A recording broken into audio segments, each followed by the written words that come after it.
ஆண்டவராகிய இயேசு கிறிஸ்துவின் இனிதான நாமத்தினாலே உங்கள் அனைவரையும் வாழ்த்தி வரவேற்கிறேன்.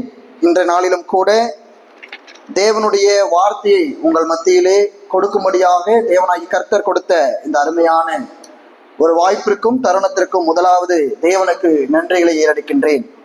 நம்ம வாசிக்க கேட்ட வேத பகுதியை நம்ம திருப்பி வைத்துக் கொள்ளலாம்.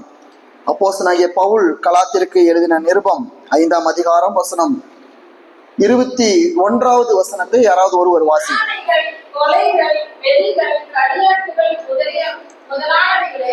இப்படிப்பட்டவைகளை செய்கிறவர்கள் தேவனுடைய ராஜ்யத்தை சுதந்தரிப்பது என்று முன்னே நான் சொன்னது போல இப்பொழுதும் உங்களுக்கு சொல்கிறேன். ஒரு 2 மாதத்துக்கு முன்பதாக நம்ம கலாத்தியர் புஸ்தகத்தை தியானித்தோம் என்று நினைக்கிறேன். அதுல அப்போஸ்தலனாகிய பவுல் இந்த கலாத்திய ஜனங்களுக்கு அறிவுரையாக சொல்லப்பட்ட 3ஆம் தொகுதி பாவங்கள் அப்படின்னு சொல்லி நாம எதெல்லாம் பார்த்தோம்? கோபங்கள், சண்டைகள், பிரிவினைகள், மார்க்க பேதங்கள், இது எல்லாம் எப்படி ஒரு மனிதனுடைய வாழ்க்கையில கிரிகை செய்து கொண்டிருக்கிறது என்று 3ஆம் தொகுதி பாவங்கள் அப்படின்னு சொல்லி நாம பார்த்தோம். இது ஏற்கனவே இந்த செய்தி எந்த தலைப்பின் அடிப்படையில நம்ம தியானித்துட்டு வருகின்றோம் என்பதை நமக்கு தெரியும். நான் மீண்டும் ஒரு முறையாக சொல்கிறேன். யார் ரட்சிக்கப்பட்டவர்கள் என்கின்ற தலைப்பின் கருப்பொருளின் அடிப்படையில இந்த செய்தியை நாம ஒவ்வொன்றாக பார்த்து கொண்டிருக்கிறோம். மாம்சத்தின் கிரிகை வெளியரங்கமாக செயல்படுகிறது, அவை யாவன அப்படின்னு சொல்லி அப்போஸ்தலனாகிய பவுல் இங்க ஒரு பெரிய பட்டியலையே கொடுக்கிறாரு. அதுல நம்ம ஒவ்வொன்றாக தியானித்தோம். இப்ப இறுதி 4ஆம் தொகுதி பாவங்கள் என்று சொல்லி ஒரு 4 பாவங்களை குறித்து இன்றைய தினத்துல உங்கள் மத்தியில நான் பேச ஆசைப்படுகின்றேன். முதல்ல நம்ம வாசிக்க கேட்டதுல முதல் 4ஆம் தொகுதி பாவத்துல முதல் பாவமாக இங்க என்ன சொல்லப்பட்டிருக்கிறது? பொறாமைகள். இதை envy அப்படின்னு சொல்லி ஆங்கிலத்துல சொல்லுவாங்க. இந்த பொறாமைகள் எப்படிப்பட்ட ஒரு குணம்? ஏன் இது கலாத்திய ஜனங்களுக்கு இதை சொல்லப்பட்டிருக்குது? இது உண்மையாக எப்படிப்பட்ட ஒரு பாவம்? ஏன் பவுல் இதை 4ஆம் தொகுதியில வைத்திருக்கிறாரு? இதனுடைய விளைவு என்ன? வேதாகமம் இதை குறித்து என்ன சொல்லுகிறது என்பதை தான் நாம இன்றைய நாளில் பார்க்க இருக்கிறோம். முதல்ல பார்க்கும் பொழுது பொறாமைகளும், அடுத்தது கொலைகளும், மதுபான வெறிகளும், அடுத்து களியாட்டுகளும். இந்த 4க்குமே ஒவ்வொரு தொடர்பு இருக்குது. இந்த பொறாமைகளும் கொலைகளும் ஒரு ட்ராக்ல போகும்.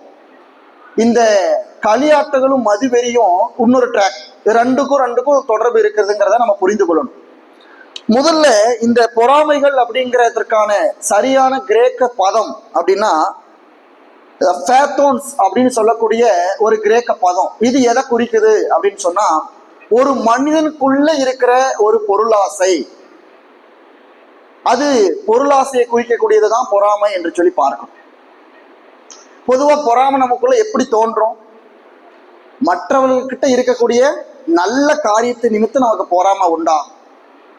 எவ்வளவு பணம் வைத்திருக்கிறான் பாரு, எவ்வளவு ஆடம்பரமா இருக்கிறான், எவ்வளவு படிச்சிருக்கிறான், எவ்வளவு உடல் ஹெல்தியா இருக்கிறான், இப்படி குறிச்சுதான் நம்மளுடைய அவங்களுடைய நற்கிரியைகள் நல் காரியங்கள் குறித்துதான் நமக்கு பொறாமை குணங்களே நம்முடைய இருதயத்தில் எழும்பும். யாராவது இப்படி யோசிப்போமா? இவனுக்கு மட்டும் எப்படி இவ்வளவு வியாதி கொடுத்திருக்கிறாரு, நமக்கு ஒரு வியாதி கூட வரலையே. இவனுக்கு மட்டும் எப்படி கடவுள் இவ்வளவு கடன் பிரச்சனையை கொடுத்துக்கிறாரு, எனக்கு கடன் பிரச்சனையே இல்லாம இருக்குதே. இவனுக்கு மட்டும் எப்படி குடும்பத்துல சண்டையா நடந்துட்டு இருக்குது, எனக்கு மட்டும் குடும்பத்துல சண்டையே நடக்க மாட்டேங்குது. இப்படி யாராவது நம்ம யோசிப்போமா? மற்றவர்களுடைய தவறான அல்லது அவங்களுடைய நெகட்டிவ் காரியங்களை குறித்து நமக்கு பொறாமை வரவே வராது. இவனுக்கு என்ன இவ்வளவு அழகான ஒரு கிழிஞ்ச சாரியை கட்டிட்டு இருக்காங்க, எனக்கே அந்த மாதிரி ஒரு சாரி இல்லை அப்படின்னு நம்ம பெண்கள் யோசிக்க முடியுமா? முடியாது. நம்ம மற்றவர்களுடைய காரியங்களை குறித்து நாம பொறாமைப்படுகிறோம்னு சொன்னா நம்ம கிட்ட இல்லாத ஒன்று அவர்கிட்ட இருக்குது அப்படின்னு சொல்லி நம்ம நினைத்து கொண்டிருக்கிறோம். முதல்ல எல்லாருமே யோசித்துக் கொள்ளணும், தேவன் எல்லாருக்கும் எல்லா விதமான தாளந்துகளையும் கொடுத்திருக்கிறாரு. தேவன் எல்லாருக்கும் எல்லா விதமான ஆசீர்வாதங்களை கொடுத்திருக்கிறாரு. அதை நம்ம சரியான காலத்துல சரியாக நம்ம பெற்றிருக்கணும். அவன் படிச்சிருக்கிறான், நான் படிக்கல. அவன்கிட்ட செல்வங்கள் இருக்குது, என்கிட்ட இல்லை. அவன் நல்ல ஒரு வீடு வச்சிருக்கான், என்கிட்ட நல்ல ஒரு வீடு இல்லை. அவன் நல்ல ஒரு இடத்துல திருமணம் பண்ணியிருக்கான், நான் அப்படி பண்ண கிடையாது. அவனுடைய குடும்ப பின்னணி நல்ல ஒரு செல்வமுள்ள குடும்ப பின்னணியா இருக்குது, என் குடும்பம் அப்படி கிடையாது. அவனுடைய பெற்றோர்கள் அப்படி இருக்கிறாங்க, என்னுடைய பெற்றோர்கள் இப்படி இருக்கிறாங்கன்னு சொல்லி நம்ம கம்பேரிசன் பண்ணி நம்மளை நாமளே என்ன செய்யறோம் சொன்னா குறைச்சி மதிப்பிட்டு கொண்டிருக்கிறோம். தேவன் எல்லாருக்கும் எல்லா விதமான ஆசீர்வாதங்களை பரிபூர்ணமாகவும் சரி சமமாகவும் தான் கொடுத்திருக்கிறார். அப்போ நாம மற்றவர்களுடைய வாழ்க்கையை பார்த்து பொறாமைப்படுகிறோம் என்று சொன்னா, அப்ப நம்ம யார் மீது குறை சொல்லுகிறோம்? தேவன் மீது தான் குறை சொல்றோம். தேவன் தான் எனக்கு கொடுக்காம விட்டுட்டாரு, தேவன் தான் எனக்கு பண்ணாம விட்டுட்டாரு, அவனுக்கு பண்றாரு எனக்கு பண்ணல, அவனுக்கு கிடைக்க பண்றாரு எனக்கு கிடைக்க பண்ணல, அவனுக்கு தராரு எனக்கு தரது கிடையாது. இப்படி நம்ம தேவனுடைய ஆசீர்வாத செயல்பாட்டின் மீது நம்ம குறை சொல்லுகின்றவர்களா இருக்கிறோம். இந்த சம்பவத்தை பழைய ஏற்பாட்டுல 2 நபர்கள் செஞ்சாங்க. யாரெல்லாம் செஞ்சாங்க சார் பாப்போம்?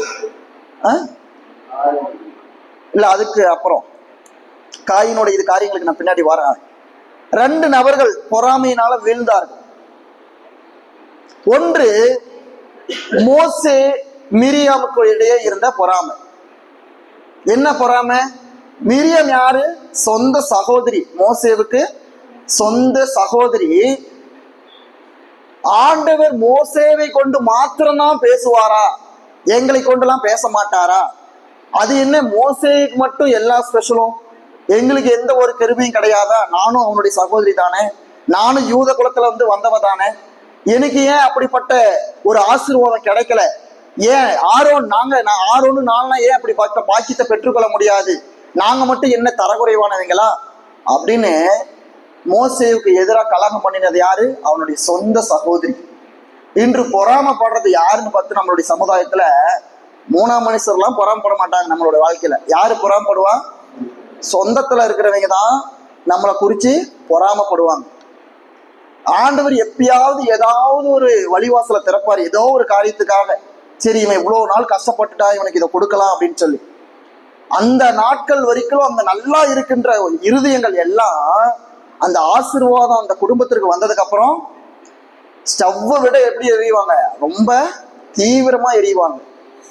எப்படி இவனுக்கு கிடைச்சிருச்சு, எப்படி இவனுக்கு கிடைச்சிச்சு, அதை மத்தி என்ன சொல்லுவாங்க? அது நேரு வழியில வந்தா கூட இவங்க என்ன சொல்லுவாங்க? இவன் ஏதாவது திருட்டுத்தனம் பண்ணி தான் இதை சொந்தச்சிருப்பான், இவன் ஏதாவது கோல்மால் பண்ணி தான் இதை வாங்கியிருப்பான். அப்ப பொறாமை குணங்கள் யாருக்கிட்ட இருந்து பாரு வருதுங்க? நல்ல நெருங்கிய நண்பர்களா இருக்கக்கூடியவர்கள்கிட்ட ஒரு மாறுபாடு. எங்க? இச்சைகளின் நிமித்தமா, ஆசைகளின் நிமித்தமா, இவனுக்கு கிடைத்தது எனக்கு கிடைக்கலையேங்கிற ஒரு எண்ணத்து நிமித்தமா பொறாமை குணங்கள் மூண்டு எழும்புகிறது. அடுத்தது பழைய ஏற்பாட்டுல யாருக்கு பொறாமை குணம் வீழ்ந்ததுன்னு பார்த்தா, யோசேப்புக்கும் அவருடைய சகோதரர்களுக்கும் பொறாமை குணம் வந்துச்சு. என்ன பொறாமை குணம்? இவனுக்கு மாத்திரம் பலவர்ண அங்கி அப்பா கொடுத்துருக்கிறாரு, நமக்கு கொடுக்கல. யாக்கோபு சரி யோசேப்பு கடைக்குட்டி சின்ன பையன், ஒரு நல்ல ஒரு ட்ரெஸ்ஸை போட்டுக்கணும்னு சொல்லி அவனை நேசித்தது நிமித்தம் ஒரு பலவர்ண அங்கி, அதாவது ஒரு நல்ல டிசைன் உள்ள ஒரு துணியை தன்னுடைய கடைசி மகனுக்கு கொடுத்ததுனால கிட்டத்தட்ட 12 கோத்திரத்துல எல்லாருலயும் பெஞ்சமினை தவிர மீதி இருக்கக்கூடிய எல்லா கோத்திர ஜனங்களும் சேர்ந்து யோசேப் என்ன செஞ்சாங்க? விற்று போட்டாங்க. அவனை அடிச்சு கிணத்துல தள்ளி விட்டாங்க. தண்ணி இல்லாத கிணத்துல தள்ளி விட்டு இவனை கொல்ல வேண்டாம், அவனுடைய பழி நம்ம மீது கரங்கள்ல சுமக்க வேண்டாம், இவனை என்ன செய்யலாம்? ஏதோமியர்கள் கிட்ட வித்தரலாம் அப்படின்னு சொல்லி வித்துட்டாங்க. எகிப்துக்கு போற விற்பனை மனிதர்கள் கிட்ட யோசேப்பை கொடுத்துட்டாங்க. என்ன? ஒரே ஒரு ட்ரெஸ். யோசிச்சு பாருங்க, இப்படிப்பட்ட பொறாமை குணங்கள் எப்படிப்பட்ட ஒரு விளைவை சம்பாதித்து கொடுக்கிறது. நம்முடைய வாழ்க்கையில நமக்குள்ள பொறாமை குணங்கள் இருக்குமானா அதனுடைய விளைவு எவ்வளவு மோசமானது என்பதை நம்ம புரிந்து கொள்ளணும். அது நம்மளுக்கு தலைமுறையாக அதனுடைய விளைவு சுமக்கும். நம்ம பொறாமை குணம் நமக்குள்ள எழும்புதுன்னு சொன்னா நம்மளுடைய பிள்ளைகளுடைய வாழ்க்கையிலும் பொறாமை குணங்கள் வரும்.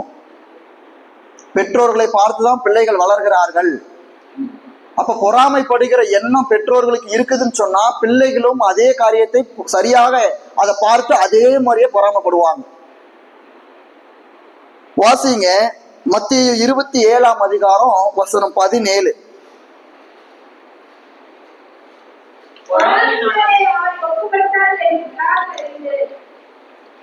மார்க் 15:9.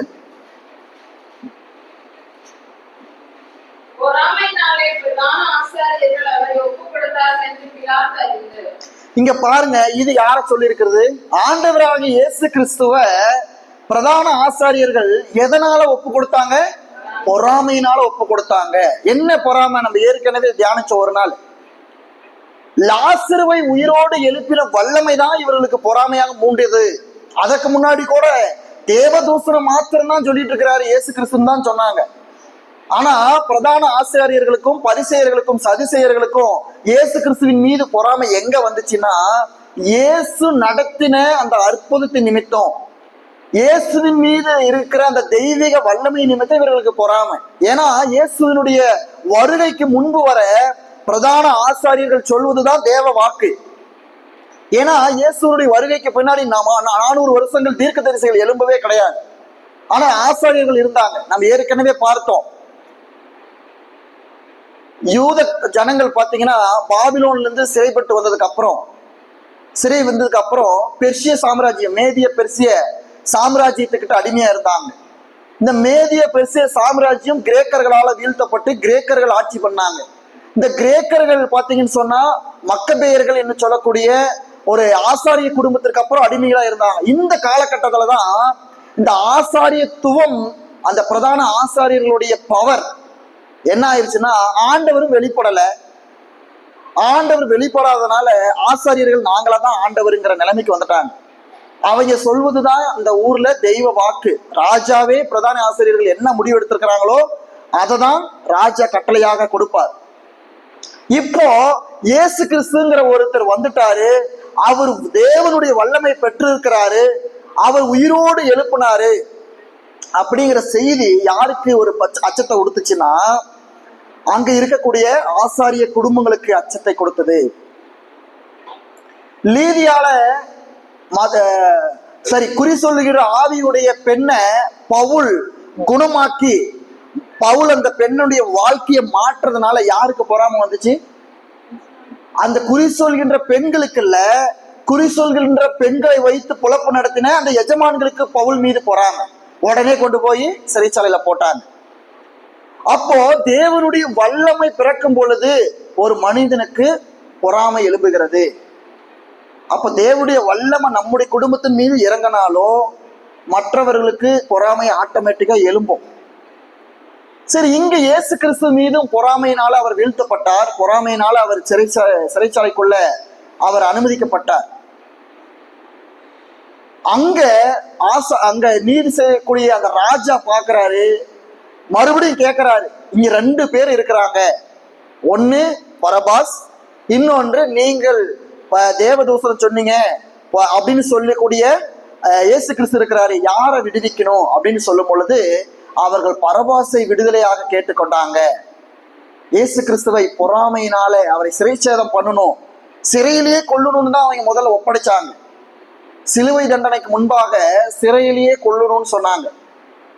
அப்ப பாருங்க, பொறாமையினுடைய ஒரு அந்த விளைவு, அந்த மிகுதியான ஒரு வெறுப்பு, அந்த குணம் எப்படி வெளிப்படுகிறது என்பதை நீங்கள் பார்க்க வேண்டும். அப்ப பொறாமையினுடைய காரியம் நாம் ஏதோ நினைச்சிட்டோம், ஒருத்தர் குறிச்சு நம்ம பொறாமைப்படுறோங்கிறது அது அங்கேயே முடிஞ்சிடக்கூடியது கிடையாது. அது விளைவித்து விளைவித்து ஒவ்வொன்றாக கொண்டு வரும். அடுத்து நம்ம பார்க்க போறதுதான் கொலைகள். இந்த பொறாமைகள் தான் கொலைக்கு வலுவகிக்கிறது. நான் தான் ஏற்கனவே சொன்னேன், இந்த 2ம் ஒன் ட்ராக் ட்ரெயின், ஒரே ட்ராக்ல பயணிக்கிற ஒரு ரயில் மாதிரி தான் பொறாமைகளும் கொலைகளும். அப்போ ஒரு பொறாமை ஒரு கொலையை உண்டாக்குது. இப்ப வரும் ஆபேல் காயின் பிரச்சனையில, ஆபேல் காயின் பிரச்சனையில தேவனுடைய காணிக்கைய ஆபேல் சரியாக கொடுத்தது நிமித்தம் ஆபேலை தேவன் அங்கீகரித்தாரு, காயினை அங்கீகரிக்கல. அங்க ஒரு பொறாமை, ஒரு கொலை, பூமியிலுடைய முதல் மரணம் அங்க நடைபெற்றதா பார்க்கிறோம். அப்ப பாருங்க, அதிகபட்சம் ஒரு பொறாமை ஒரு மனிதனுடைய கொலை அளவுக்கு அது வன்மத்தையும் வெறுப்பையும் அது கொடுக்கிறது. ரோமர் 1ஆம் அதிகாரம் 29வது வசனத்தை ஒருத்தர் வாசிங்க.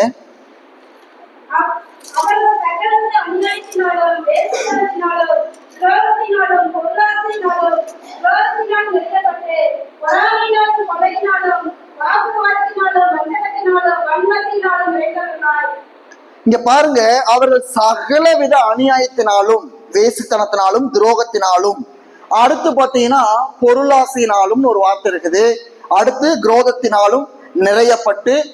அப்ப பாருங்க பொறாமை எங்க வருதுங்க பாருங்க. பொறாமை கிட்டத்தட்ட 5வது இடத்துல இருக்குதுன்னு வச்சுக்கோங்க. அதுக்கு முன்னாடி வேசித்தனம் துரோகத்தினாலும் பொருளாசைனாலும் குரோதத்தினாலும் நிறையப்பட்டா மட்டும்தான் என்ன பிறக்கும்? பொறாமை பிறக்கும். அப்ப பொறாமை சாதாரணமா வராது. அவனுக்குள்ள குரோதங்கள் இருக்கணும், அவனுக்குள்ள விரோதங்கள் எண்ணங்கள் இருக்கணும், அப்ப பொருளாசையினுடைய எண்ணம் இருக்கணும், அடுத்தவங்கிட்ட இருந்து அதை பிடுங்கிக்கணும், அது நமக்கு கிடைக்கணுங்கிற ஒரு எண்ணம் இருக்கும் பொழுது பொறாமை பிறக்கிறது. அது சாதாரணமா பிறக்கிற, அது சாதாரண ஒன்றாய் வரல. இவ்வளவு விஷயம் மனசுக்குள்ள இருதயத்தில் இருந்தாதான் இது பொறாமை வெளிப்படுகிறது என்பதை நாம் பார்க்கின்றோம். பிலிப்பியர் 1ஆம் அதிகாரம் வசனம் 15 ஒருத்தர் வாசிக்கலாம். பிலிப்பியர் 1:15. சிலர் பொறாமையினாலும் விரோதத்தினாலும் சிலர் நல்மனதினாலும் கிறிஸ்துவை பிரசங்கிக்கிறார்கள். சிலர் எப்படி பிரசங்கிக்கிறாங்க? பொறாமையினால கிறிஸ்துவை பிரசங்கிக்கிறாங்க. சிலரோ நல்மனதோடு பிரசங்கிக்கிறாங்க, சிலர் பொறாமையினால பிரசங்கிக்கிறாங்க. 1 தீமோத்தேயு 6ஆம் அதிகாரம் வசனம் 3, 4 ஒருத்தர் வாசிங்க. ஒருவன் நமது கர்த்தராகிய இயேசு கிறிஸ்துவின் ஆரோக்கியமான வசனங்களிலும் தேவ பக்திக்கேற்ற உபதேசங்களிலும் ஒப்புக்கொள்ளாமல் வேற்றுமையான உபதேசங்களை போதிக்கிறானால் அவன் நிர்மாணமுள்ளவனும் ஒன்றும் அறியாதவனும் தர்க்கங்களின் வாக்குப்பதத்தையும் பற்றி நோய் கொண்டவனுமாய் இருக்கிறான். அவைகளால பொறாமையும் சண்டையும் தூசணங்களும் கொள்ளாத சம்சயங்களும் உண்டாகும். சரி, இங்க பாருங்க, யாருக்கு பொறாம குணம் வருங்கிறத இங்க அப்போஸ்தலனாகிய பவுல் தீமோத்தேயுவுக்கு சொல்லும் பொழுது எழுதுறாரு.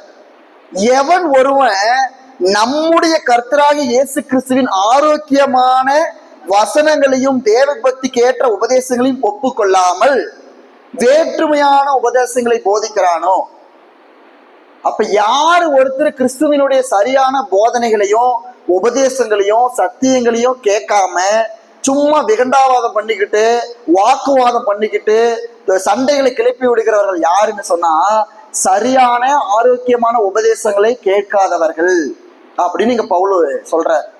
அப்ப சரியான உபதேசம் இருக்கிற இடத்துல என்ன இருக்கும்? கண்டிப்பு இருக்கும். சரியான உபதேசங்கள் இருக்கிற இடத்துல என்ன இருக்கும்? எச்சரிப்பு இருக்கும். இந்த பாஸ்டருக்கு வேற வேலையே கிடையாது, எப்ப பார்த்தாலும் என்னையே திட்டு தான் செய்தி கொடுக்குறாரு, என்னதான் மனசுல வச்சுட்டு பேசுவார் போல, என்னையே தான் தாக்கி பேசுறாரு, என் குடும்பத்தையே தான் தாக்கி பேசுறாரு அப்படின்னு நிறைய சபைகள்ல விசுவாசிகள் புலம்புறது உண்டு. நல்லா யோசித்து பாருங்க, என்னுடைய செய்தி நம்ம கொடுக்கக்கூடிய போதனை, அந்த ஞாயிற்றுக்கிழமையில கேட்கக்கூடிய செய்தி ஆசீர்வாதமானதாவே இருந்துட்டா என்னைக்குதான் நம்ம எச்சரிப்பை பெற்றுக்கொள்றது? இவ்வளோ காலம் நம்ம ஆசீர்வாதமான செய்திகளே தான் கேட்டுட்டு இருக்கிறோம். என்னைக்கு நம்ம எச்சரிப்பின் செய்தியை கேட்கறது? என்னைக்கு நம்ம மனம் திரும்புதலின் செய்தியை கேட்கறது? என்னைக்கு நம்ம கொடுக்கக்கூடிய அந்த கடைசி வார்னிங்க கூட இருக்கக்கூடிய செய்திகளை நம்ம என்னைக்கு ஆலோசிக்கிறது? உண்மையான சத்தியம் என்பது அது கண்டிப்பானது என்பதை நாம் மறந்துவிடக்கூடாது. எல்லாருக்குமானதுதான் கண்டிப்பான செய்திகள், எல்லாருக்குமானதுதான். அது போதகர்களுக்கும் சரி, விசுவாசிகளுக்கும் சரி, புதிதாக இயேசுவை ஏற்றுக்கொள்கின்றவர்களுக்கும் சரி, கண்டிப்பு என்பது அனைவருக்குமானது. அது ஒரு குறிப்பிட்டவர்களுக்கானது அல்ல. எச்சரிப்பானது அனைவர்களுக்கானது. ஆண்டுடைய வருகையில நாம் அவருடைய மகிமையில நிற்கும் பொழுது ஒரு பரிசுத்தமுள்ள ஜனங்களா இருக்கணும்னு சொன்னா இப்போ நமக்கு கடிவாளமாகிய கண்டிப்பு நமக்கு தேவை. இல்லைன்னா வழி தப்பி போகின்ற ஒரு குதிரையை போலதான் நம்ம இருப்போம், தாறுமாறா ஓடிக்கொண்டிருப்போம்.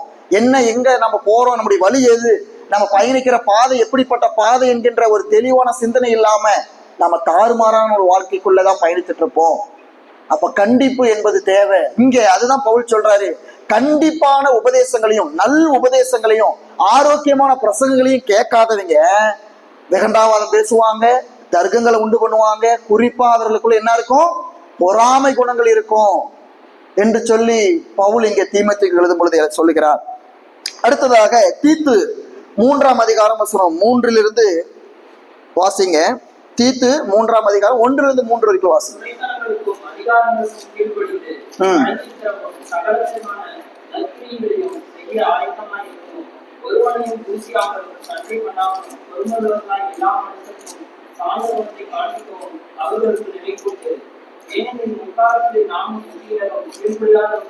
வெளிச்சத்தில் நடக்கிறவர்களும் பகலின் நிச்சயங்களும் இன்பங்களுக்கும் அடிமைப்பட்டவர்களும் விசுவாசத்தோடு பொறாமையோடும் தீவிரம் பண்ணுகிறவர்களும் பகைக்கப்படத்தக்கவர்களும் ஒருவரை ஒருவர் கவனிக்கிறவருமாய் இருக்கிறோம்.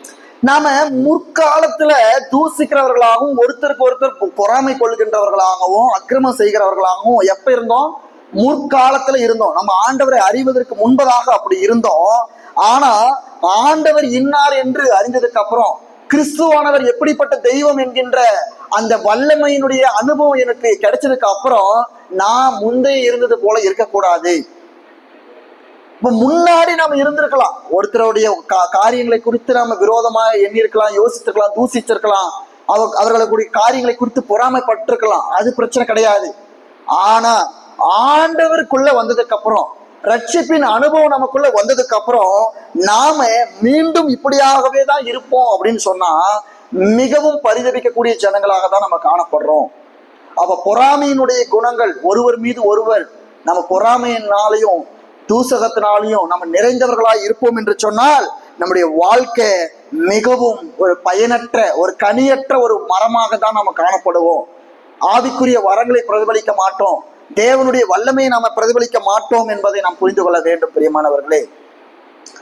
1 பேதுரு 2ஆம் அதிகாரம் வசனம் 1 - 2 உள்ள வசனங்களை ஒருத்தர் வாசிக்க கேட்கலாம். 1 பேதுரு 2ஆம் அதிகாரம் 1 - 2.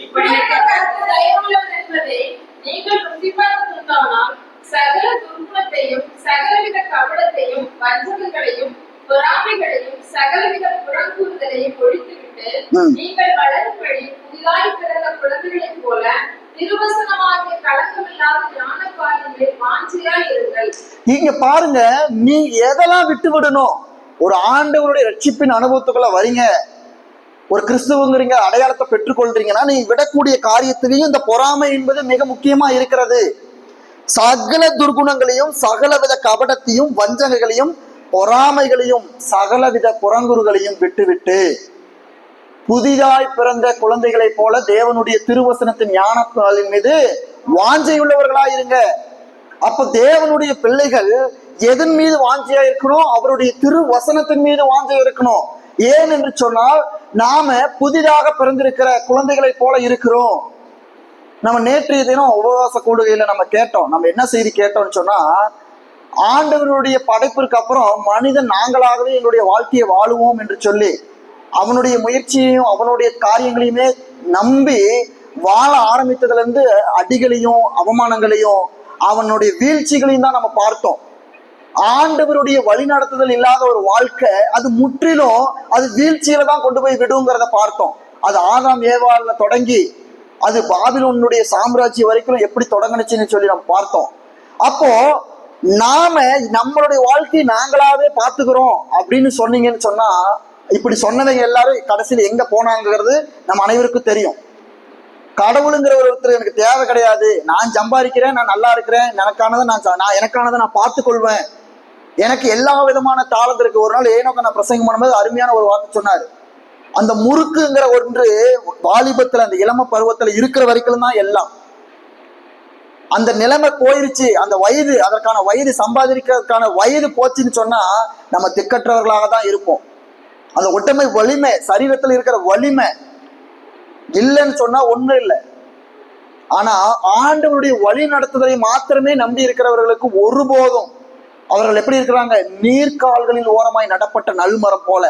அது வெயில் காலத்திலையும் பச்சையாதான் இருக்கும், பனி காலத்திலையும் பச்சையாதான் இருக்கும், எல்லா காலத்திலையும் கனி கொடுக்கக்கூடிய ஒரு மரம். ஏன்னா அதுக்கு நீர் சத்து ஆனது நிறைய இருக்குது. நாம அப்படிப்பட்ட நல் மரங்களை போல நாம காணப்படுமே தவிர கனி கொடாத மரங்களை போல காணப்படக்கூடாது பிரியமானவர்களே. அப்ப இந்த பொறாமையினுடைய குணம் பல விதமான விளைவுகளை நமக்கு கொடுக்கின்றது. அதனாலதான் கலாத்தியர் 5ஆம் அதிகாரத்துல நம்ம பார்க்கிறோம். அதே 5ஆம் அதிகாரத்துல 26வது வசனத்தை ஒருத்தர் வாசிங்க. வீண்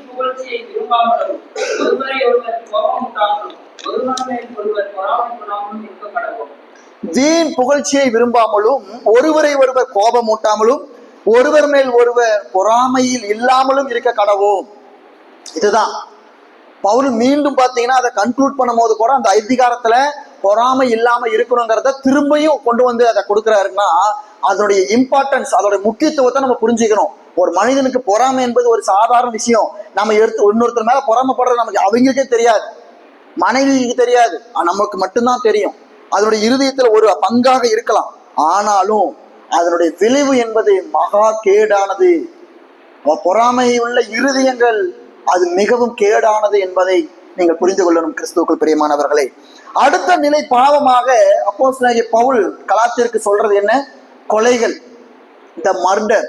இங்கே கொலைகள் என்பதற்கு கிரேக்க பதத்துல பினோஸ் அப்படின்னு சொல்லப்பட்டிருக்கிறது. இது பினோஸ் அப்படின்னு சொன்னா ஒரு மனிதனை இன்னொரு மனிதன் கொலை செய்வது கிடையாது. இங்க கொலைகள் என்பது சொல்லப்பட்டதற்கான காரியமே வேற. ஒரு மனிதனுடைய உயிரை எடுப்பது மாத்திரம் கொலை அப்படின்னு சொல்லி நம்ம இதை முடிச்சிடக்கூடாது அப்படின்னு சொல்றாரு பவுல். ஏன்னு சொன்னா இங்க தேவனுக்கு பிரியமில்லாத செயல்களை செய்கிறவர்கள் எல்லாருமே கொலை பாதகர்கள் அப்படின்னு பவுல் இங்க அடையாளப்படுத்துறாரு. அப்ப கொலை என்பது என்ன? ஒரு மனிதனுடைய உயிரை பறிப்பது அல்ல, தேவனுக்கு விரோதமாக செயல்படுவது அப்படிங்கறதான் புரிந்து கொள்ளணும். பழைய ஏற்பாட்டிலையும் சரி புதிய ஏற்பாட்டிலையும் சரி வேசித்தனம் என்பதற்கு என்ன பொருள்படுகிறது? சிலை வழிபாடுகள் என்பது என்ன? அப்படி விக்கிரக ஆராதனை என்பது என்னன்னா தேவனுக்கு விரோதமா செயல்படு எல்லாமே விக்கிரக ஆராதனை அப்படின்னு சொல்லிதான் வேதாகமத்தில் அடையாளப்படுத்தப்படுகிறது. அதே மாதிரிதான் கொலைகள் என்பது என்னன்னா ஒரு மனிதனை கொலை செய்வது மாத்திரம் கிடையாது, தேவனுக்கு விரோதமாக செய்யக்கூடிய எல்லா தவறுகளும் அது கொலைக்கான தவறு. ஏன்னு சொன்னா கொலைக்கு பிதாவாக இருக்கக்கூடியவன் யாரு? பிசாசானவன். அவன் பொய்யனும் பொய்க்கு பிதாவும் கொலைக்கு அதிகாரம் உள்ளவனா இருக்கிறான். அவனுடைய ஆயுதம் அப்படின்னு சொல்லி பார்க்கிறோம் வேதாகமத்துல. கொலைகள் என்பது சாத்தானுடைய ஃபேவரட்டான ஆயுதம், ரொம்ப அவனுக்கு பிரியமான ஆயுதம் அப்படின்னு சொல்லி பார்க்கிறோம். வாசிங்க யோவான் 8ஆம் அதிகாரம் 44வது வசனத்தை ஒருத்தர் வாசிக்கலாம். நீங்கள் பிதாவாகிய பிசாசானவனால் உண்டானவர்கள் உங்கள் பிதாவுடைய இச்சைகளின்படி செய்ய மனதாயிருக்கிறீர்கள். அவன் ஆதி முதல் கொண்டு மனுஷனை கொலைபாதகனாய் இருக்கிறான். சத்தியம் அவனிடத்தில் இல்லாதபடியால் அவன் சத்தியத்திலே நிலைநிற்கவில்லை. அவன் பொய்யனும் பொய்க்கு பிதாவுமாய் இருக்கிறபடியால் அவன் பொய் பேசும்போது தன் சொந்தத்தை எடுத்து பேசுகிறான். அப்போ இந்த பிசாசானவனுக்கு அடையாளம் பாருங்க, பொய்யனும் பொய்க்கு பிதாவனுமா இருக்கிறான், மனுஷ கொலைபாதகனா இருக்கிறான்.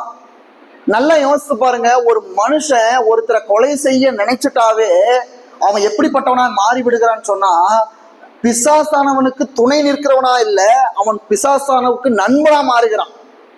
அப்போ ஒரு மனிதனுக்குள்ள கொலை விதமான எண்ணங்கள் வரும் பொழுது ஒருத்தனை வீழ்த்தணும், இவனை நம்ம இது பண்ணணும்னு சொல்லி சங்கரிக்கணும், இவன் நல்லாவே இருக்கக்கூடாது அப்படின்னு நினைக்கிறோம்னு சொன்னா நம்ம பிசாசானவுக்கு துணை போகிறவர்கள் கிடையாது, பிசாசானவனுக்கு கூட்டாளியா பார்ட்னரா மாறிடுறீங்க. துணை போகிறதுங்கிறது வேற, கூட்டாளியா மாறுகிறதுங்கிறது வேற. அப்போ பிசாசானவனுக்கு கூட்டாளியை மாறக்கூடிய அளவிற்கு நம்ம மாறுகிறோம்னு சொன்னா நமக்குள்ள இருக்கக்கூடிய அந்த கொலை விதமான எண்ணங்கள், ஒரு மனிதனுக்கு மீது வரக்கூடிய விரோத குணங்கள் எப்படிப்பட்டதா இருக்கிறது என்பதை நம்ம புரிந்து கொள்ள வேண்டும். இங்க மீண்டுமாக நம்ம அந்த பரபாசை குறித்தும் இயேசு கிறிஸ்துவை குறித்தும் ஒரு ஒப்பிடுதலை பார்க்கலாம். மார்க் 15ஆம் அதிகாரம் 7வது வசனத்தையும் லூக்கா 23:19 கலகம் பண்ணி அந்த கலகத்தை கொலை செய்து அதற்காக காவல் பண்ணப்பட்டவர்களை பரபாஸ் எனப்பட்ட ஒருவன் இருந்தான். அடுத்து லூக்கா 23:19-25. அந்த பரபாஸ் என்பவன் நகரத்தில் நடந்த ஒரு கலகத்தின் நிமித்தம் கொலைபாதகம் ஆவியில் வைக்கப்பட்டிருந்தார். காத்து இயேசுவை விடுதலையாக மனதாய் மறுபடியும் அவர்களிடத்தில் பேசினார். அவர்களோ அவனை சிலுவையில் அறையும் என்று கூப்பிடுகிறார்கள். அவன் 3ஆம் தரம் அவர்களை நோக்கி, இவன் என்ன கொல்லாப்பு செய்தான்? மரணத்துக்கு எதுவான குற்றம் அவர்களுக்கு நாம் காணவில்லையே, ஆகையால் நான் உன்னை தண்டித்து விடுதலையாக்கினேன் என்றான். அப்படி இருந்தும் அவரை சிலுவையில் அறை வேண்டும் என்று அவர்கள் உலக சத்தத்தோடு கேட்டுக் கொண்டிருந்தார்கள். அவர்களும் பிரதான ஆசாரியரும் விட்ட சத்தம் ஏற்பட்டது. அப்பொழுது அவர்கள் கேட்டு சொன்னபடியே ஆகட்டும் என்று காத்து தீர்ப்பு செய்து கலகத்தின் மிகவும் மலைப்பாளத்தின் மிகவும் காவலில் போடப்பட்டவனை கட்டிவிட்டவனை அவன் கேட்டுக்கொண்டபடியே விடுதலையாக்கி இயேசுவையோ அவர்கள் இஷ்டத்துக்கு ஒப்பு கொடுத்தார். இங்க பாருங்க, இங்க பரபாசு குறித்து தெரியும், இயேசு கிறிஸ்து குறித்து தெரியும். நான் ஏற்கனவே சொல்லியிருக்கேன், எத்தனை பேருக்கு ஞாபகம் இருக்குன்னு தெரியல. பரபாசு ஏன் ஜெயிலுக்கு போனாரு? ஏன் யூதர்கள் பரபாசு மீது அவ்வளோ, யூதர்களுடைய பார்வையில பரபாஸ் ஏன் ஒரு ஹீரோவா இருக்கிறாரு? நான் ஏற்கனவே இதை குறித்து நான் சொல்லியிருக்கேன். ஏன் பரபாஸ் ஜெயிலுக்கு போனாரு? கொலை செஞ்சிருக்கான், ஒரு கொலை பாதகன். யாருக்கான கொலை? யார கொலை செஞ்சான்?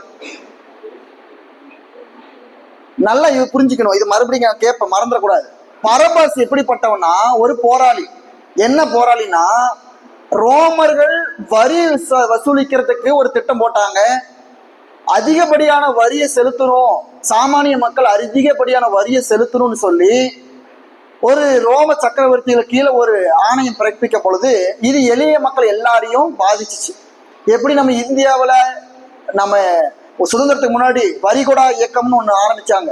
வெள்ளையர்களுக்கு நாங்கள் ஏன் வரி கொடுக்கணும், எங்கள் சம்பாத்தியம் எங்களுக்கானதான், நாங்கள் ஆங்கிலேயர்களுக்கு வரி செலுத்த மாட்டோம்னு மக்கள் போராடினாங்க. அதில் நிறைய பேர் இறந்தும் போனாங்க. அதே மாதிரி ஒரு பிரச்சனை ரோமர் காலத்துல யூதர்களுக்கும் ரோமர்களுக்கும் நடைபெறுகிறது. வரி கொடுக்கணும்னு சொல்லி ரோமர்கள் கட்டாயப்படுத்தும் பொழுது நாங்கள் வரி கொடுக்க மாட்டோம், வரி கொடுக்க மறுக்கிறோம்னு சொல்லி பரபாசும் அவனுடைய இயக்கமும் என்ன செய்தாங்கன்னு சொன்னா போராடுறாங்க. அது அந்த போராட்டம் கலகமா மாறுது. அந்த கலகத்துல சண்டைகள் வருகுது. அந்த சண்டையில யாரையோ ஒருத்தரை பரபாஸ் கொலை செய்கிறார். அது நிமித்தம் தான் பரபாஸ் ஜெயிலுக்கு போறார். அப்போ அந்த சண்டையில இருந்துதான் நமக்காக போராடி ஒருத்தர் ஜெயிலுக்கு போயிட்டான்னு சொல்லி பரபாசா அவங்க ஹீரோவா பாக்குறாங்க.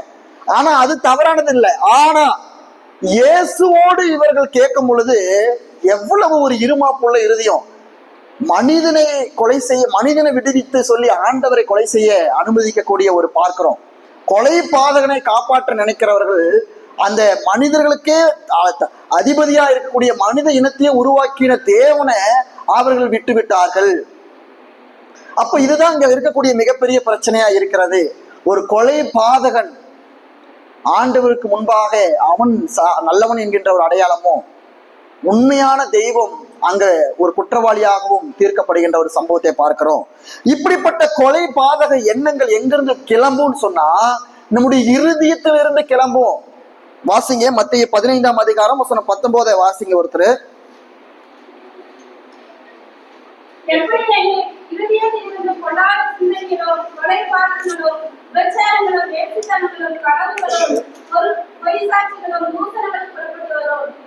அப்போதும் இருதயத்தில் இருந்து பொல்லாத சிந்தனைகளும் கொலை பாதகங்களும் எழுந்து வரும்.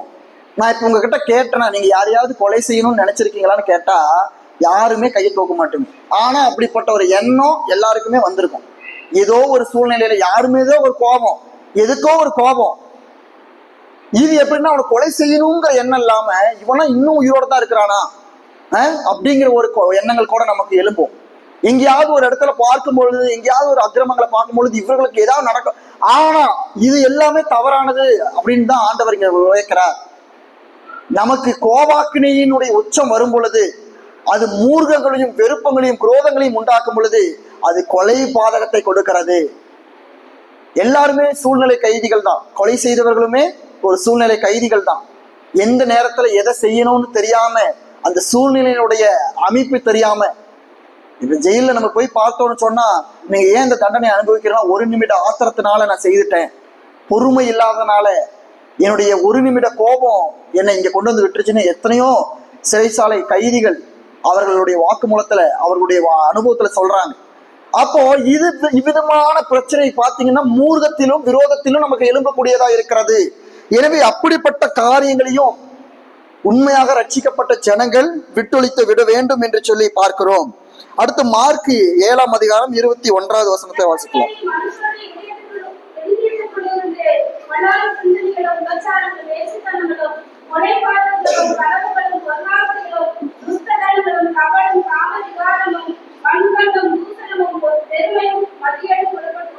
இங்கேயும் பாத்தீங்கன்னா மனிதனுடைய இருதயத்திலிருந்து புறப்பட்டு வரக்கூடிய எல்லா காரியத்திலையும் பாருங்க, பொருளாசை இருக்குது, கொலை பாதகம் இருக்கிறது, வஞ்சகம் இருக்கிறது, இவ்வளவு காரியமும் இருக்கிறது.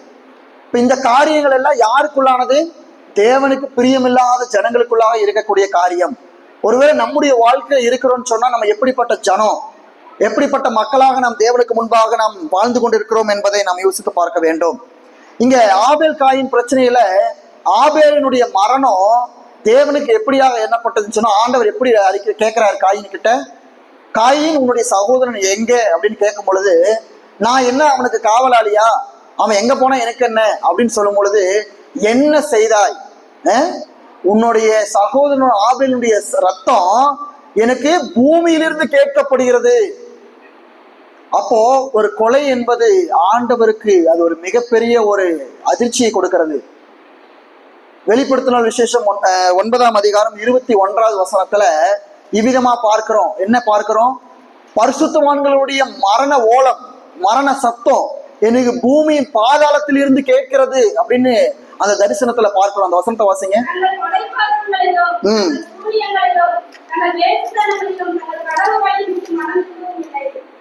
இல்ல, வெளிப்படுத்தினால் 6:9-10 வாசிங்க.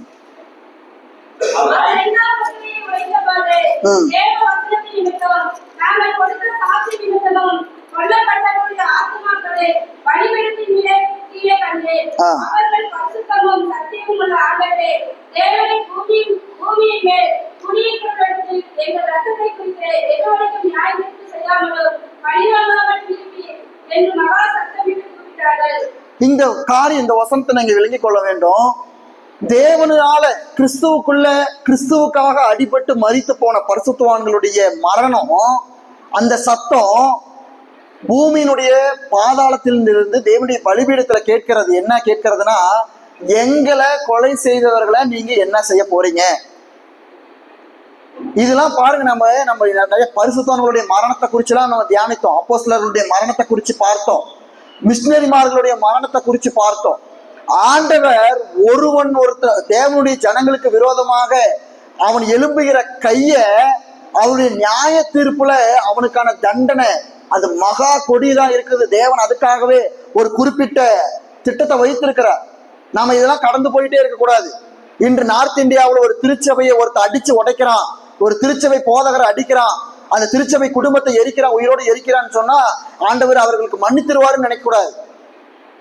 அந்த பரிசுத்தவான்களுடைய ஜெபம் பாதாளத்திலிருந்து பலிபீடத்தின் மீது கேட்டுக்கொண்டிருக்கிறது. எப்படி ஆபேலுடைய மரணத்தின் ரத்தம் தேவனுடைய சன்னிதானத்துல கேட்டுச்சோ, அதே போல ஒவ்வொரு கிறிஸ்துவர்களுடைய மரணமும், ஒருவேளை கிறிஸ்துவர்களுக்கு எதிராக ஒரு கொலைகள் உண்டாகுது, ஒரு பிரச்சனை உண்டாகுதுன்னு சொன்னா அதற்கான தண்டனையும் அதற்கான நியாய தீர்ப்பும் தேவனுடைய வருகையில அதை செய்தவர்களுக்கு கட்டாயம் கிடைக்கும்.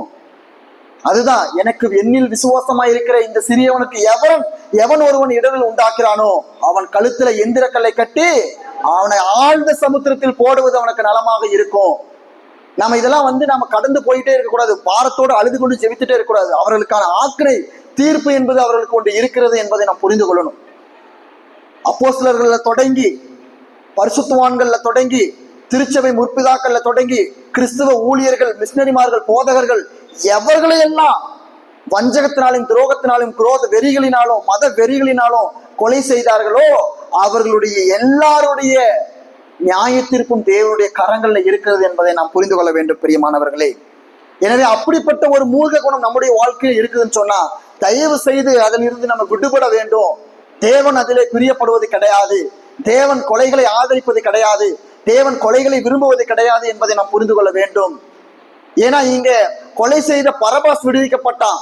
ஆனா கொலைபாதன் ஒரு கொலையும் செய்யாத, ஒரு தவறும் செய்யாத கிறிஸ்து தண்டிக்கப்பட்டார். இன்று உலகம் அப்படியாக தான் நியாயம் தீர்க்கும். ஆனா ஆண்டவருடைய நியாய தீர்ப்பு அப்படியாக இருக்காது. தேவனுக்கு விரோதமாக நாம் எதை செய்தாலும், தேவனுக்கு விரோதமான பிள்ளைகளுக்கிட்ட, தேவனுக்கு பிரியமான பிள்ளைகளுக்கு விரோதமாக நம்ம எதை செய்தாலும் அதுவும் அந்த கொலை பட்டியல்ல தான் வரும் என்பதை நம்ம புரிந்து கொள்ள வேண்டும். தேவனுடைய சபைகளுக்கு விரோதமாக நம்ம எழும்பினாலும், தேவனுடைய கற்பனைகளுக்கு விரோதமாக எழுந்தினாலும் வேதவசனம் அதான் சொல்லுது, சபையை கெடுக்கிறவன் அவன் கெடுக்கப்படுவான். திருச்சபைகளை சீர்குலைக்கிறவர்களுடைய வாழ்க்கை சீர்குலைக்கப்படும். தேவனுடைய ஜனங்களை சீர்குலைக்கிறவர்கள் சீர்குலைக்கப்படுவார்கள் தான் வேதம் சொல்லியிருக்கிறது. எனவே நம்முடைய வாழ்க்கையில நம்ம இப்படிப்பட்ட குணங்களை விட்டு நாம விட்டொழிந்து விட வேண்டும்.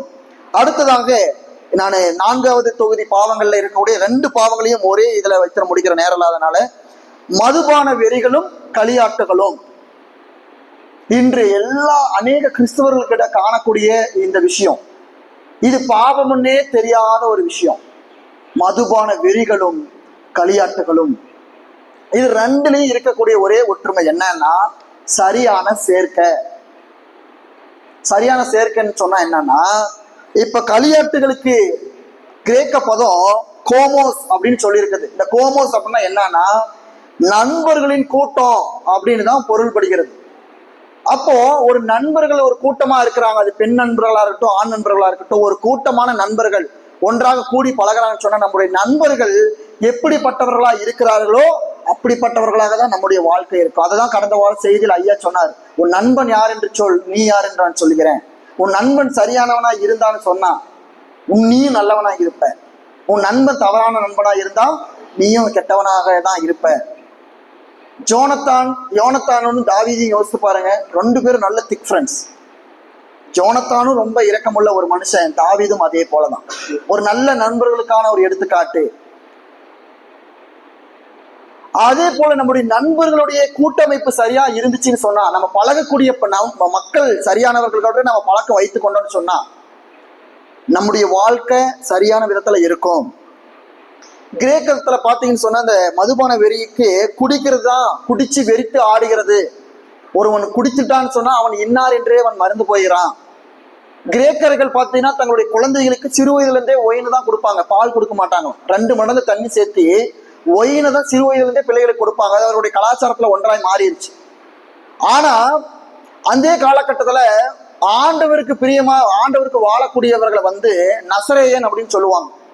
நசரேயன் அப்படின்னு சொல்லிட்டாவே அவன் என்ன செய்யணும், நல்லா முடி வளர்த்தணும், தாடி வளர்த்தணும். முக்கியமா என்ன, குடிக்க கூடாது. அதுதான் ரொம்ப மிக முக்கியமான ஒன்று. யோவான் ஸ்நானகன் ஒரு நசரேயன், ஆண்டவராகிய இயேசு கிறிஸ்து ஒரு நசரேயன்.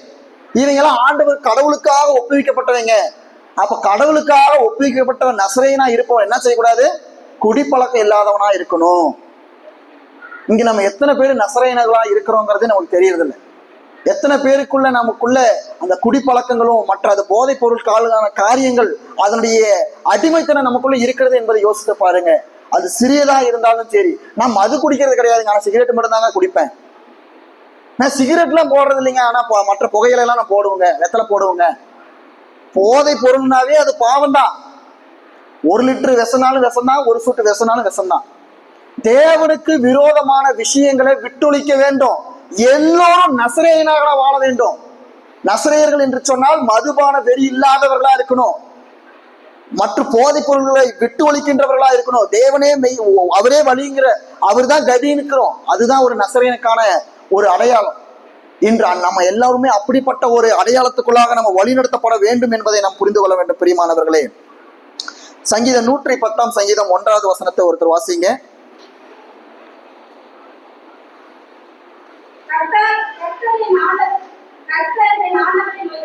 நான் உம்முடைய சத்துருக்களை உமக்கு காலப்படியாக்கி போடும் வரைக்கும் நீர் எனக்கு வலதுபார்த்தில் உட்காரும் என்றார். 110 ஒண்ணுங்களா 2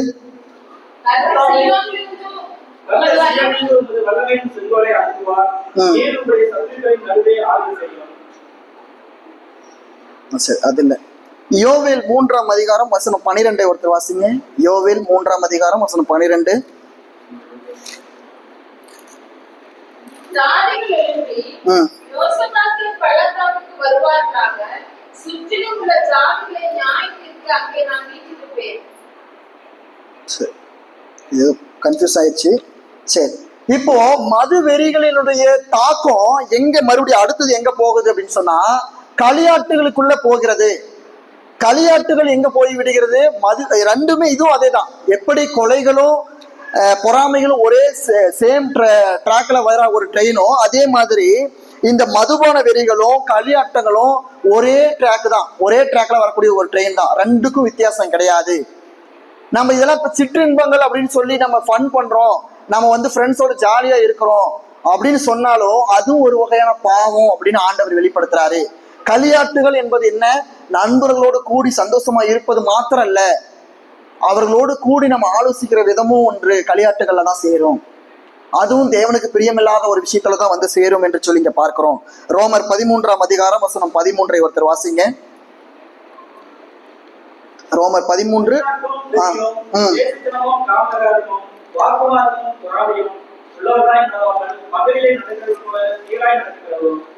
களியாட்டுகளும் வெறிகளும் இல்லாம, காம விகாரங்கள் இல்லாம எப்படிப்பட்டவர்களா நடக்கணும், வெளிச்சத்துல பகலிலே நடக்கிறவர்களை போல நம்ம காணப்படணும்.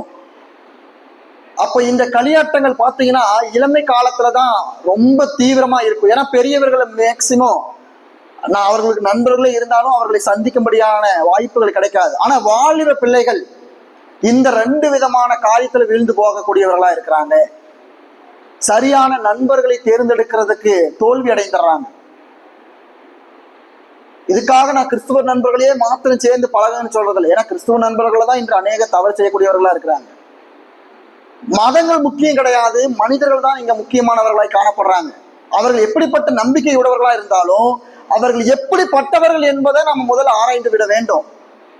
சிலர்லாம் நன்றாகவே நம்ம கூட நன்றாகவே ஒரு நல்ல ஒரு உறவுல இருப்பாங்க, நல்ல விதமா பேசுவாங்க, நல்ல விதமாகவே பழகுவாங்க. கடைசி ஒரு நேரத்துல அவருடைய சுய உருவமானது மாறிவிடும், அவருடைய முக நாடியானது மாறிவிடும். அப்போ நம்ம நல்ல நண்பர்கள் யார் என்பதை நம்ம தெரிந்து கொண்டா மாத்திரமே இந்த 2 விதமான பிரச்சனையிலிருந்து நம்ம விடுபட முடியும். மதுவெறிகள் எல்லாம் எங்க இருந்து தொடங்கினது? யாராவது 65 வயதுல குடிக்க கத்துக்குவாங்களா? கத்துக்க மாட்டாங்க. 90 வயதுல யாரும் குடிக்க பழகிக்க மாட்டாங்க. அந்த இளம் வயதிலையும் அந்த குழந்தை பருவத்தினுடைய தொடக்கத்திலையும் இளமை பருவத்திலையும் தான் ஒரு மனிதன் அந்த குடிவெறிகளையும் அந்த களியாட்டுகளினுடைய அடிமைத்தனத்தையும் அவன் பெற்றுக்கொள்றான். அதுதான் அங்கிருந்து தான் அது வேறுமுளைத்து வருமே தவிர அது ஒரு முதிர்ச்சியான வயதுல கிடையாது. எனவே கிறிஸ்துக்குள் பிரியமான வாலிப சகோதர சகோதரிகளுக்கு நான் சொல்லக்கூடிய ஒன்றே ஒன்றுதான், உங்களுடைய வாலிப காலத்துல சரியான நண்பர்களை தேர்ந்தெடுத்துக் கொள்ளுங்கள். சரியான நண்பர்கள் உங்களுக்கு இருக்குமானால், சரியான நண்பர்களோடு நீங்கள் பழக்கம் உள்ளவர்களாக இருந்தீர்கள் என்று சொன்னால் உங்களுடைய வாழ்க்கை ஒரு நல்ல ஒரு வாழ்க்கையாக, ஒரு எதிர்காலம் நல்ல ஒரு எதிர்காலமாக இருக்கும். 1 பேதுரு 4ஆம் அதிகாரம் வசனம் 3 நம்ம மாத்திரம் நம்ம வாசித்து முடிக்கலாம். 1 பேதுரு 4:3.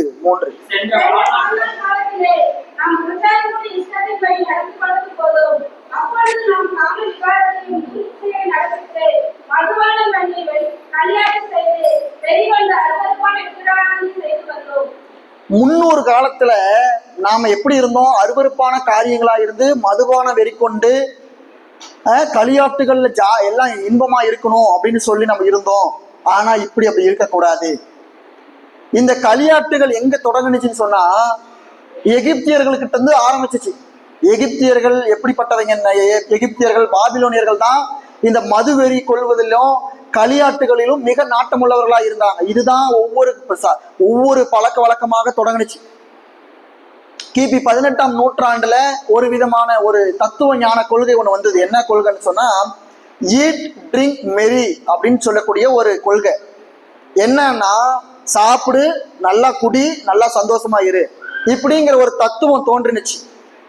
பல லட்சம் வாலிபர்கள் இந்தியா முதற்கொண்டு ஐரோப்பியாவில் தோன்றின அந்த தத்துவ கொள்கை இந்தியாவில் இருக்கக்கூடிய, ஆசியாவில் இருக்கக்கூடிய எல்லா கண்டங்களில் இருக்கக்கூடிய மக்களுக்குள்ளேயும் அது சென்றடைஞ்சு.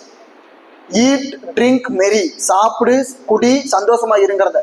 அப்ப இந்த வாழ்க்கையே வாழ்றதுக்கு தான் நம்ம நல்லா சாப்பிடலாம், நல்லா குடிக்கலாம், நல்லா சந்தோஷமா இருக்கலாம்னு சொல்லி அநேக வாலிபர்கள் வீழ்ந்து போனாங்க. குறிப்பா அநேக கிறிஸ்துவ சபைகள் இந்த தத்துவத்தை ஏத்துக்குச்சு. ஆனா உண்மையான கிறிஸ்துவ வாழ்க்கை, ஒரு ரட்சிப்பு பிள்ளைகளுக்கான வாழ்க்கை சாப்பிடுவதிலையும் குடித்து வெறியாடுகிறதுலையும் களியாட்டுகளிலும் மாத்திரம் இல்லை, நம்ம சிற்றின்பங்களை சந்தோஷிக்கிறது மாத்திரம் இல்லை. களியாட்டுகள்னு சொன்னா நமக்கு சொன்றா பேசி சுத்துறது வெளியில போறது அது மாத்திரம் கிடையாது. ஒரு அனுபவம், ஒரு கிறிஸ்துவுக்குள்ள ரட்சிப்பு பிள்ளைகளுக்கான அனுபவம் என்பது தேவனுக்காக வாழ்வது, ஒரு நசரேயர்களாக வாழ்வதுதான் ஒரு ரட்சிப்பிற்கான அனுபவமே தவிர நம்ம குடித்து வெறியாடக்கூடியவர்களா இல்லை. ஆனா இது யாரை எப்ப வேணுமானாலும் இது வஞ்சிக்கக்கூடிய ஒன்றா இருக்கிறது. ஏன்னா முன்னாடியே பார்த்தோம், மாம்சத்தின் கிரிகைகள் வெளியரங்கமா இருக்கிறது. இதெல்லாம் எளிமையா ஈஸியா பெற்றுக்கொள்ளலாம். இதில் அடிமையாகிறதுலாம் பெரிய டாஸ்க் கிடையாது. ஒருத்தன் குடிப்பழக்கத்தை பெற்றுக்கொள்றதுக்கு அவன் பல வருஷம் போய் ட்ரைனிங்லாம் எடுக்க தேவையில்ல. அவனுடைய சிந்தை 1% சாத்தானால வீழ்ச்சி அடைஞ்சிச்சுன்னு சொன்னா அவன் எளிமையா இந்த விதமான பாவங்களை செய்ய அவனால கூடும். இப்ப பெண்கள் குடிக்கிறதும் ஆண்கள் குடிக்கிறதும் ஒரு காமனான விஷயம் ஆயிடுச்சு. எப்படி பாபிலோனியர்ல நாட்டுல ஆண்களும் பெண்களும் பொதுவாகவே தேவனுடைய பரிசுத்த தலத்திலிருந்து எடுக்கப்பட்ட பொற்பாத்திரத்துல பானம் பண்ணி தேவனுக்கு விரோதமான செயல்களை செய்தார்களோ, அதே போல இன்று அநேக பெண்கள் எப்படி மாறிட்டாங்கன்னு சொன்னா உமனிசம், அதாவது ஃபெமினிசம், பெண்களுடைய முன்னேற்றம் என்று சொல்லி ஆண்கள் செய்யக்கூடியது எல்லாம் நாங்களும் செய்வோம்னு சொல்லி நீ குடிச்சா நானும் குடிப்பேன், நீ வெளியே நைட்ல சுத்தணும்னா நானும் சுத்துவேன் அப்படிங்கிற மாதிரியான ஒரு நிலைப்பாடு இப்ப இருக்கக்கூடிய மாடர்ன் சொசைட்டில வந்து விட்டது. மேற்கத்திய கலாச்சாரங்கள் நம்முடைய வாழ்க்கையில வந்துருச்சு. தவறு யார் செய்தாலும் தவறு தான். கணவன் செய்யறாருங்கிறதுக்காக பெண் செஞ்சாங்கன்னு சொன்னா, கணவன் தவறு செய்யறாங்கிறதுக்காக மனைவி தவறு செய்யறாங்கன்னு சொன்னா அந்த குடும்பத்தினுடைய நிலைப்பாடை யோசித்து பாருங்க. நீ உனக்கு ஒரு கண்ணு போச்சுன்னா நான் ரெண்டு, உனக்கு ரெண்டு கண்ணு போகணும் அப்படிங்கிற மாதிரியான ஒரு நிலைப்பாடு தான். தவறு செய்தால் அதுல இருந்து விடுபட நினைக்கணுமே தவிர அதே தவறை நம்ம செய்யணும்னு நினைக்க கூடாது. இங்கெல்லாம் பெண்கள் சுதந்திரம் என்று சொல்லி இங்க தவறான வழியில பெண்களை அநேக உலக ரீதியான மக்களும் உலக ரீதியான கொள்கைகளும் மாற்றி வழிநடத்தி கொண்டிருக்கிறது. உண்மையான பெண் சுதந்திரம் என்பதை பற்றி யாரும் சரியாக பேசுறதும் கிடையாது. பெண் விடுதலைகளை பற்றி சரியா பேசுறது கிடையாது. ஆணு செஞ்சானா நீயும் செய்யி, இதுதான் இப்ப இருக்கக்கூடிய மாடர்ன் சொசைட்டில இருக்கக்கூடிய நிலைப்பாடு. ஆனால் உண்மையான கிறிஸ்துவ சகோதர சகோதரிகளே, நாம இப்ப அப்போஸ்தலனாகிய பவுல் கலாத்தியர்களுக்கு சொன்ன அதே பாவங்கள் நம்முடைய வாழ்க்கையில் இருக்கத்தான் செய்கிறது. பொறாமைகளும் கொலைகளும் மது வெறிகளும் களியாட்டங்களும் நம்முடைய வாழ்க்கையில காணப்பட்டு கொண்டுதான் இருக்கிறது. கிறிஸ்துவ சமுதாயத்துல காணப்பட்டு கொண்டுதான் இருக்கிறது. திருச்சபைகளை காணப்பட்டு கொண்டுதான் இருக்கிறது. ஆனால் உண்மையான கிறிஸ்துவ பிள்ளைகளுக்கு இது இருக்கக்கூடாது. தேவன் இதுல விரும்புவது கிடையாது. நாம இதுல இருந்து விடுபடலை என்று சொன்னா தேவனுடைய நியாய தீர்ப்புல நமக்கான பயங்கரமான தண்டனைகளும் பயங்கரமான ஆக்கினை தீர்ப்புகளுக்கு நாம் ஆளாகி போய்விடுவோம். தேவனுடைய கோபாக்கினையை நம்மளால தாங்க முடியாது. தேவனுடைய வல்லமையான கரம் பாதுகாப்பா இருக்கிற வரைக்கும் தான் நமக்கு பாதுகாப்பு. அது நம்ம மீது அடியை கொடுக்கிற கரமா மாறிடுச்சுன்னு சொன்னா ஒருவனும் அதுல இருந்து தப்பிக்க முடியாது. எனவே தேவனுக்குள் பிரியமானவர்களே, நம்முடைய வாழ்க்கையில உண்மையான ரட்சிப்பின் அனுபவத்தின் சந்தோஷத்தை பெற்றுக்கொண்டு கிறிஸ்துவுக்காக ஒரு நசரேயர்களாக உலக சிற்றின்பங்களை வெறுத்து கிறிஸ்துவனுடைய மகிமையின் சந்தோஷத்தை பிரதிபலிக்கக்கூடிய பிள்ளைகளாய் காணப்படுவோம். தேவன் தாமே இந்த வார்த்தைகளை ஆசீர்வதிப்பாராக. ஆமென்.